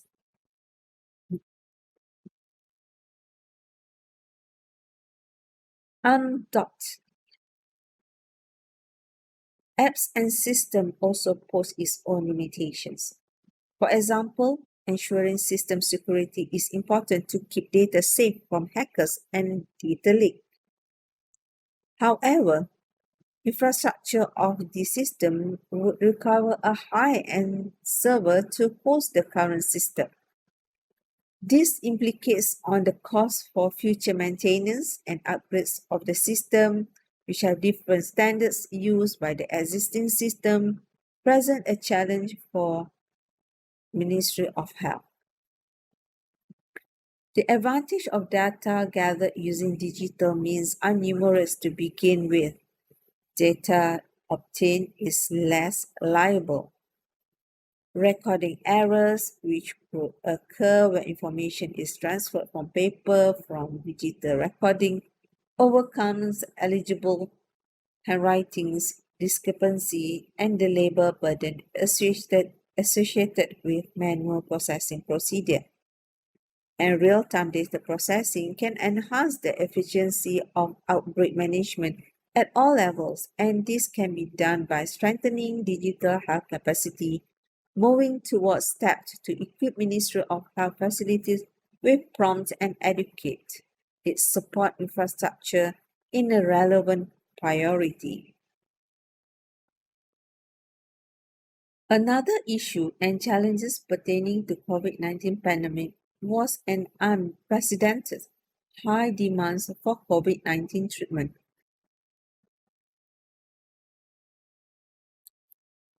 Few strategies implemented, such as close communication and discussion with the infectious disease specialists to identify the list of drugs that are currently used in combating COVID-19 disease, were then procured centrally through emergency procurement procedures with special price negotiations with the distributor and manufacturer. The medicine that are urgently needed during COVID-19 pandemic, and approximately about 60 million was spent to purchase this product. In addition, there was interruptions in logistics of medical supply during pandemic due to the Movement Control Order or MCO by Malaysian government as well as locked in other countries. Discussion and collaboration with Ministry of International Trade and Industry were engaged to get approval for pharmaceutical manufacturers and related companies to operate during MCO. Meanwhile, the government-to-government engagement was also facilitated by other countries through the Policy and International Relations Division. Ministry of Health Communication has been carried out with Japan, India, China to allow the exportation of pharmaceutical products as well as its active ingredients. There were also high demand in personal protective equipment and hand sanitizer during the COVID-19 pandemic worldwide. PPE, including hand sanitizer, were identified as critical items during pandemic time. This shortage problem was further worsened by the difficulties in acquiring in certain states and district level due to the lack of available supplier during COVID-19 pandemic and difficult to deliver during the MCO period. We cite that special assessment was needed to ensure the quality of this PPE in order to minimize the risk of infection to the healthcare, and the stock of this PPE with the help of the police force logistic deliveries were able to be carried out smoothly. Stringent procedures criteria was also enforced to the personal protective equipment to fulfill the Ministry of Health product specification. Other than that, there were stock centers for PPE was established, comprising 26 facilities, and close monitoring of these PPE supply done on daily basis in 263 Ministry of Health facilities. Compounding hand sanitizer in-house was done by the pharmacy unit, adopting to the alcohol sanitizer formulation from WHO as a temporary measure to tackle the scarcity. And therefore, medicine and medical supplies, top management and monitoring is crucial to ensure there was a sufficient stock during COVID-19 pandemic.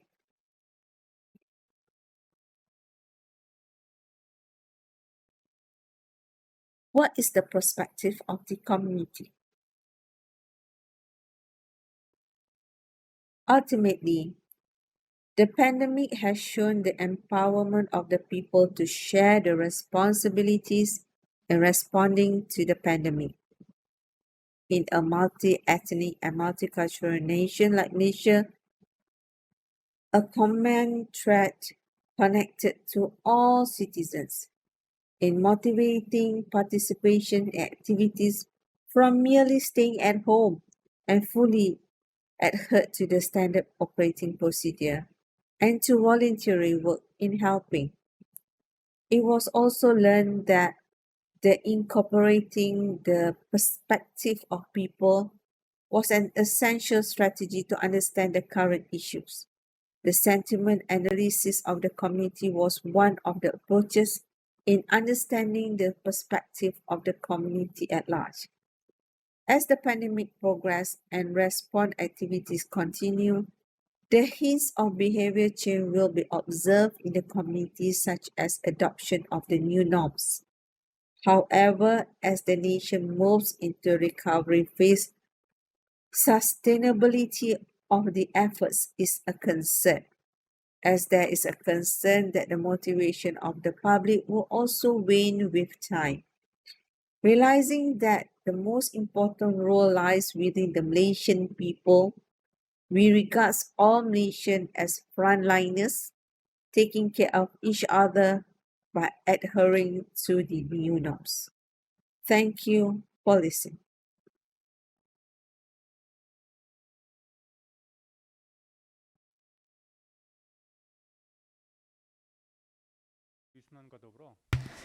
Thank you very much. You talked about cooperation and communication and the need for a system that allows for cooperation and communication.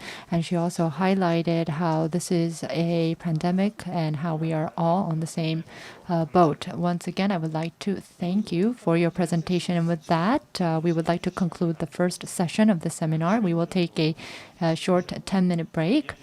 And after which we will ensue with the second session. We will see you in a moment. Thank you.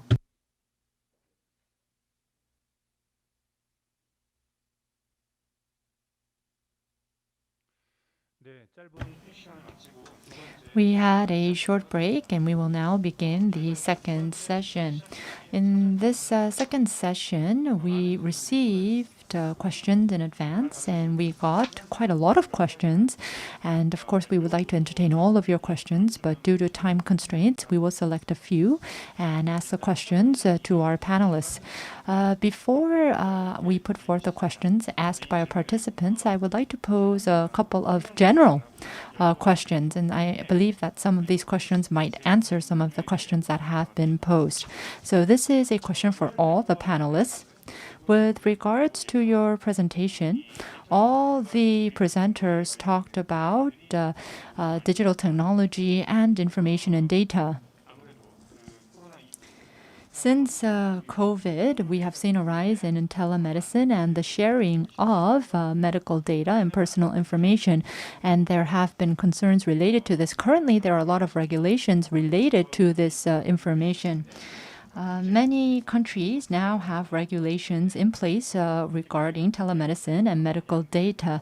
So we would like to talk about the easing or possible concerns regarding medical data and also patient data and telemedicine. So if you can share the direction forward, what are some of the controversies and what are some of the issues?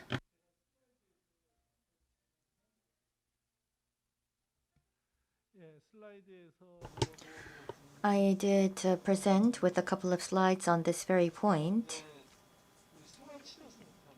But we have the treatment centers, COVID treatment centers, where telemedicine was already used there. And for chronic patients, diagnosis was done via the phone.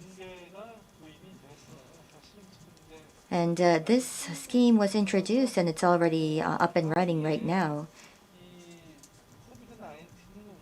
In the future, COVID-19 in our everyday life will be facilitating telemedicine. This is a given, and for deregulation to make this possible, I know that negotiations are currently underway with the National Assembly as well as those in the sector. So it's about convenience for the public, but in addition to that, it's also about autonomy given to the doctors and their diagnosis, as well as privacy issues. So it's important to strike the right balance amongst these factors and deregulate accordingly. I believe that this is a key point. Thank you very much. Thank you very much. I would like to invite Dr. Boll to offer her thoughts on the question. Thank you very much.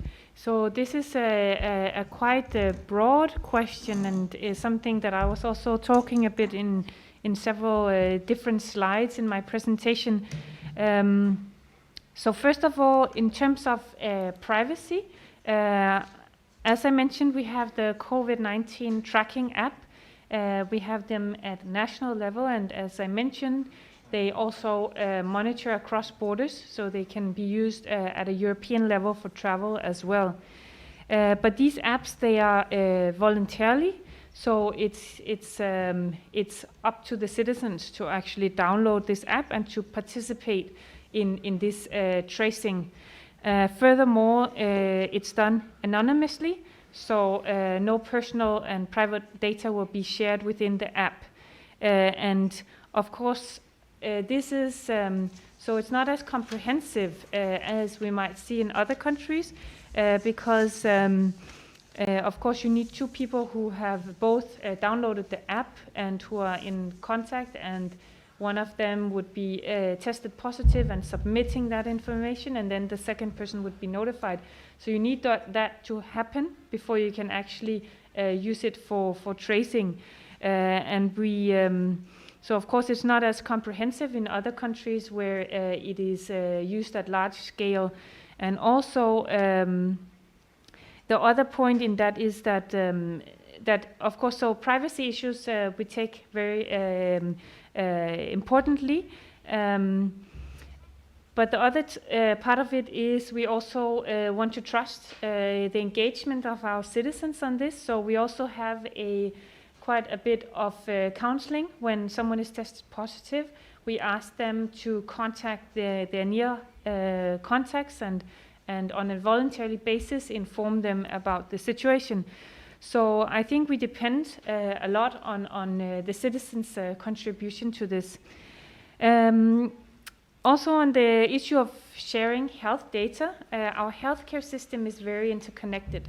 So we have we have digital platforms, of course, that connect all our hospitals, that share information across. So if patients are transferred between different hospitals, that information is easily shared amongst health professionals. Then we have this health.dk platform where we upload all the health data information, and that can be accessed by the patients as well as their general practitioners.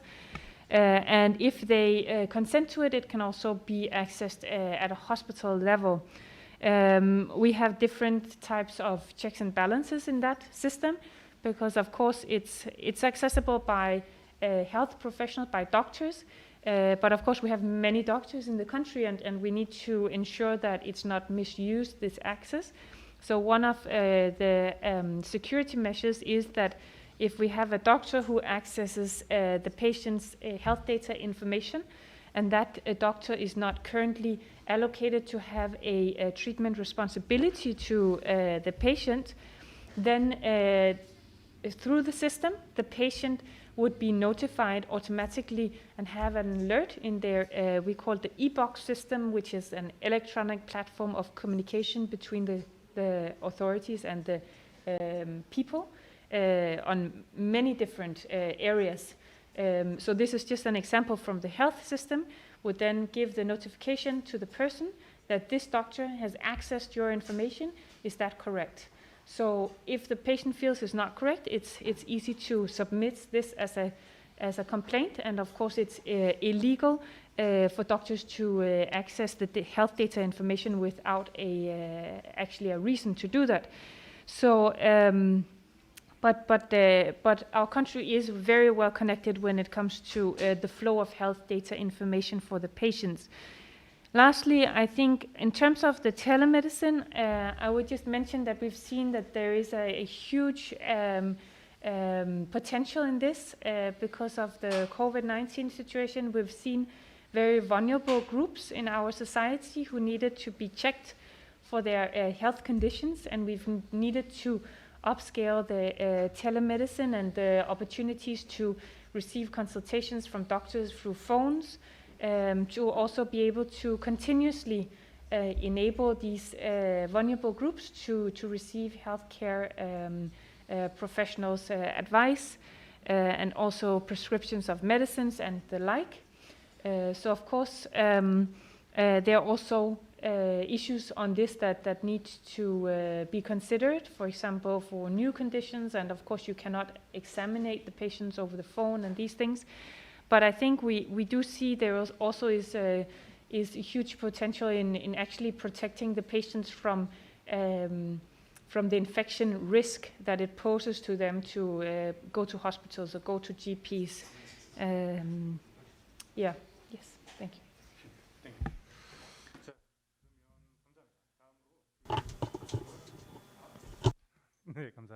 Thank you very much. Next, I would like to ask Dr. Nora-Lisa American for her comments on this question. Thank you for the questions. This is regarding the telemedicine and digital health in our system in Malaysia. We know that COVID-19 management usage for digital health is very crucial. As I mentioned in my previous presentation just now, that actually we need to disseminate the information fast and reliable. So therefore, although Malaysia is currently do not have the coverage of internet throughout, we have areas that do not have internet coverage. But as this COVID-19 emerged, we see that digital health is very important, and it has expedited the usage of internet and also the usage of coverage towards the areas that we are not covering. And regarding the issues of what is the digital health is having, firstly is the personal health data privacy. However, luckily in Malaysia, we actually have a data privacy law, which is a Personal Data Protection Act, which actually hold on and regards the processing of any personal data. So we have the legislation there. Therefore, there's not much of an issue regarding the leakage of the data. And also during this COVID emergence, we realized that we need to have a system that accumulate all the data of COVID-19 cases and the surveillance that we are doing. Therefore, Malaysia has actually developed a sort of a platform, we call it as e-COVID, in which all the data of any cases should be input into the system. And therefore, we can analyze and we can identify the hotspots of where the cases are. And it has been a very good system. And so far, we are using it. We hope that in our future, we actually would actually increase our coverage for our internet usage and also through our system to the district and also the rural areas. In terms of telemedicine, we do have that telemedicine, and during this COVID-19, we see that we are having new norms in which patients are actually given appointments for them to come in, and walk-ins are not actually welcomed in terms of only for emergencies. And if they are, because of this having appointments, there are also we explore a virtual clinic concept in which patient actually can able to consult their doctors from home, and this have been has shows a very satisfactory input from our clients. And there is some of the what you call as initiatives that we do to curb the COVID-19's emergence in our country. Thank you. 네, 답변 감사드립니다. Thank you very much for your response. Now, I would like to ask some of the questions that were posed in advance, as well as some of the questions that came on while the presenters were delivering their presentations. We have a lot of public servant participants in our audience, and we have a lot of questions for Dr. Lee. And I believe that the question I'm going to ask will be for Dr. Bol and Dr. American. They have asked, do you believe that COVID-19 will be overcome?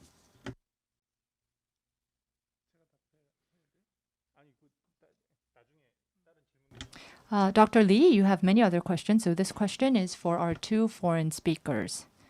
Are the vaccines 100% effective?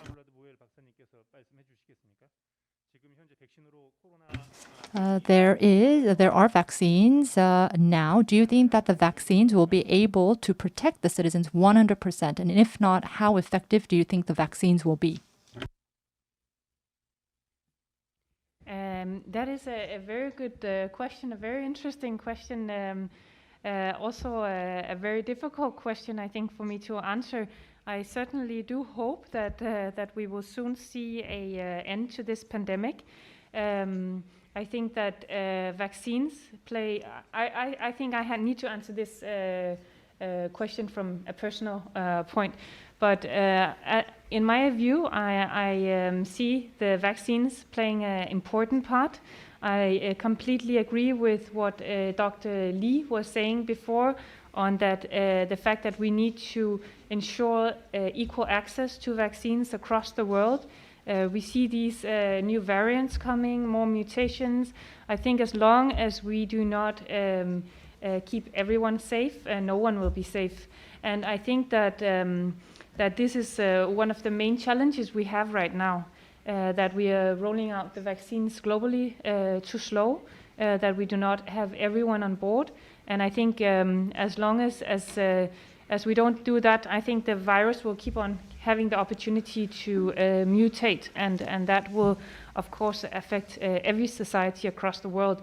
So in terms of your question on whether the vaccines are going to be fully effective, I would hope, but I think I need to keep that to a hope, because it's very difficult to say with the new mutations and variants coming along.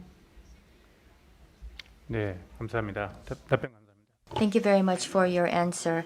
With regard to that, I would like to pose a question to Professor Lee. There was this question where in your presentation you talked about the variants of what kind of difference it has with the existing COVID-19, and do we need to change the testing, the way of testing and diagnosis? And also with regard to the self-check kit or the self-diagnosis kit, what's your take on that?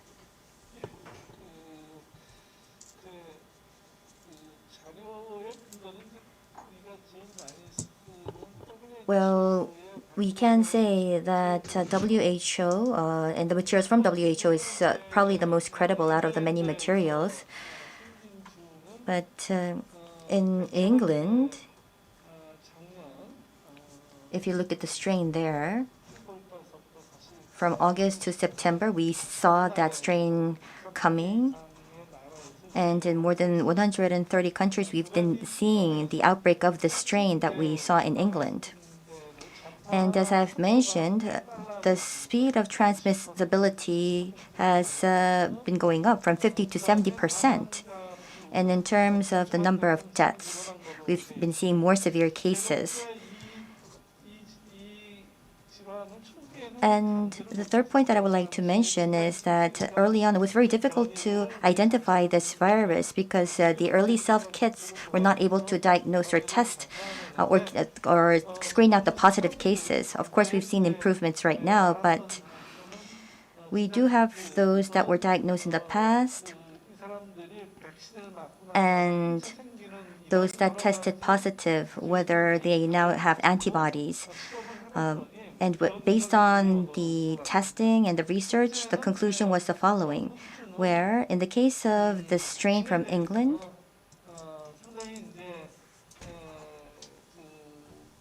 we can say that when it comes to response to the vaccine, it really didn't impact greatly the median value. In other words, there was some impact. However, it seems as if it wasn't as strong or effective. However, in the case of the strain from South Africa, the variant from South Africa, we were able to see that when it comes to the median value, it was going down with the vaccine. And we've seen a very quick transmission of the virus.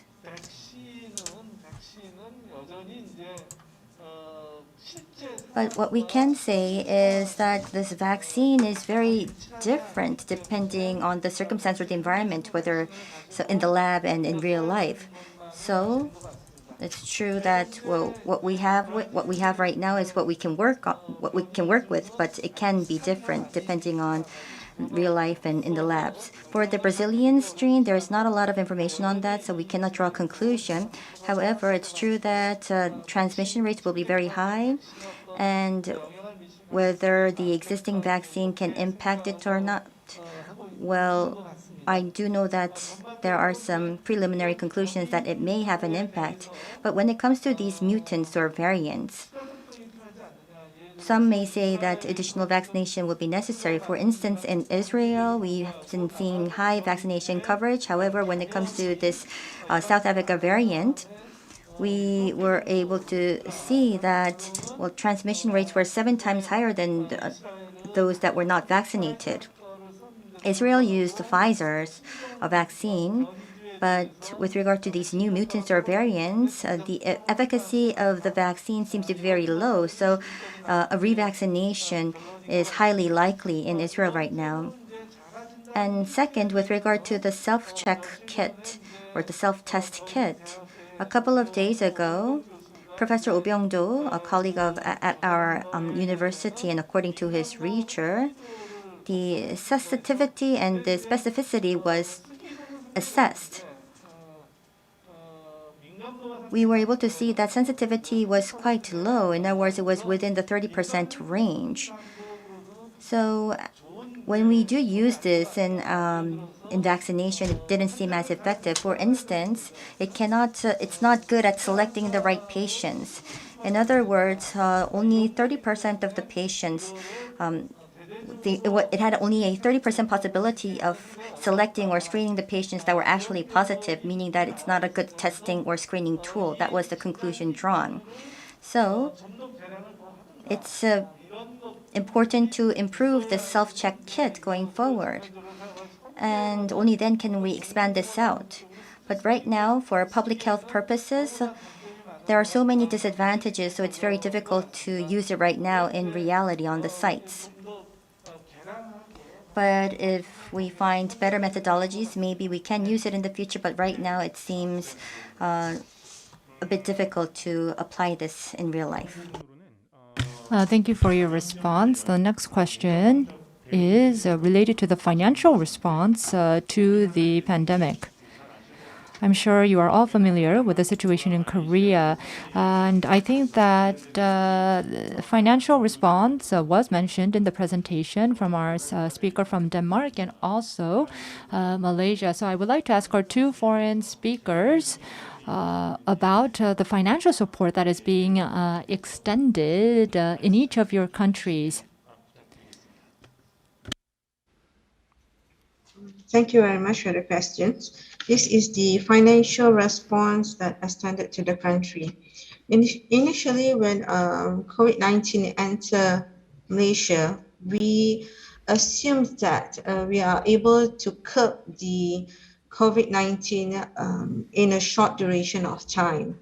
But it seems that it stays here. As what you believe that COVID-19 will actually stays with us and will be around us for some time, and maybe forever, as is a virus itself. And the financial response is that Malaysia actually had this first wave, and it does not give much of an impact. But however, when it occurs in the second wave, in which a lot more of cases coming up, and we have to do movement control order in which we had a lockdown. And it gives such a big impact towards our economy. But however, we are able to manage it by our reserve financial, and also for those who are in need, we actually give some assistance for their financial problems also. And we actually we are in the curve of trying to increase our GDP, for we are curbing our COVID-19 together. That's why when we actually had the lockdown, we see that we have an impact to our economy itself, and it doesn't give much of a benefit economically. So we have to find a way how to curb that, and by having a very strict sort of standard operating procedure for every procedures that we have, every ministries and every activities that we have, we actually try to educate our public to actually comply to this SOPs, we call that, so that we can open up more economic sectors and to actually stabilize our financial. So in terms of our financial response, so far is done by our Ministry of Finance, and in God's grace, it is actually not worsening and stabilizing. And we hope by opening much more economic sectors, we're actually going to be better in future. Thank you. 네, 감사합니다. 이어서 리나 몰라도 보엘 박사님께서 말씀해 주시기 바랍니다. Thank you. So as I mentioned in my presentation, in terms of the healthcare system, we've been provided expanded financial support for our healthcare system, and that is, of course, for our regions that are heavily involved with the COVID-19 pandemic handling. The regions are in charge of our hospitals, so that means also that they are in charge of the very critical COVID-19 pandemic, COVID-19 patients. And furthermore, of course, because we've had to allocate resources in our hospitals to the treatment of critical patients, we've had to postpone a number of treatments, of surgery and other things that were not urgent. And of course, we also need financial support for moving that forward, because there is a lump of work in front of us. Furthermore, the state has been providing financial support in terms of help packages of several rounds, and that is of course to affected private companies, small business owners, shops and other private businesses who faced losses because of this complete lockdown. It's compensation in terms of if the businesses have staff employed. There's also an initiative in place in terms of people losing their jobs and having a longer and higher span of compensation for salary loss, and then of course also other areas, for example our culture. We also well aware of our artists and cinemas and theaters and so on. So there are a large number of areas where these help packages have been in place to support during the lockdown. 네. Thank you very much for the response. In lieu of time, we'll have to move on to the last question of the day. So it's a question here from one of our participants to Professor Lee. In responding to COVID-19, K-quarantine was very well known and very well received. And in the UK and the US, it was covered extensively by many media outlets. But when in terms of supply of vaccine and the case of the number of confirmed cases, it seems like we're going backwards. So, compared to other countries, Professor Lee, how do you see the current situation? Why do you think that things are not really progressing? Thank you very much for your question.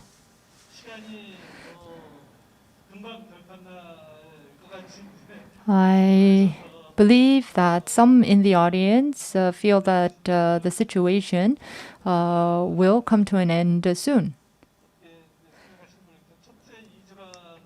First of all, COVID will continue. There is a high possibility that it will continue to exist. For instance, you may be inoculated, but still be exposed to variants. And secondly, the vaccines that have been developed so far are for severe cases. It prevents pneumonia or death. The vaccinations are not to prevent asymptomatic patients or mild cases. AstraZeneca, if you look at the efficacy, it's over 50%, but the other vaccines have not conducted studies, so we do not have information. So we know that most of the vaccines out there are now target severe cases, but when it comes to asymptomatic and mild cases, we don't know the efficacy, but we will continue to see many mild and asymptomatic patients. So there is a high possibility that infections will continue for some time. And as I mentioned earlier, variants are appearing and we will continue to see asymptomatic patients. So there is a high possibility that we will have to get regular inoculations like we do for the influenza. So for the time being, I believe that we will have to subject ourselves to regular vaccinations. Currently, we're carrying out contact tracing, isolations, and we are also treating those who have infected. And this was effective in the initial stages of the pandemic. But ultimately, of course, vaccinations are the most effective way to contain the virus. Recently, it is true that vaccination coverage in Korea has been rather slow. But in the population over 65 years of age, and for those who have other illnesses, we have seen that getting vaccinations has dropped the death rate in that population. So the target for the vaccinations at this point is for those who are at risk. And then we will inoculate those who are at less risk of death or severe conditions from getting COVID-19. And then we can expand it to the general public. I think that's the phase, that's kind of the route we need to take.